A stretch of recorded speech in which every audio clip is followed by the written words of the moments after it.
Cristina, mais uma vez animando a festa dos previdenciários.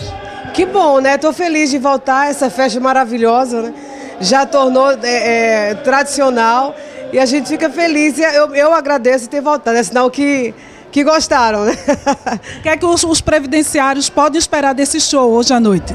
Olha, a começo a gente está no Centenário Luiz Gonzaga, então eu abro o show já com músicas do Luiz Gonzaga, o Chachado, que era exatamente o que ele gostava de fazer, né? O ídolo dele era Lampião.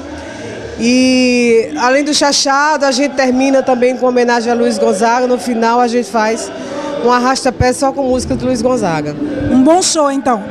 Obrigada, valeu, um beijo grande para vocês. Estamos aí de novo, muito forró, muita alegria.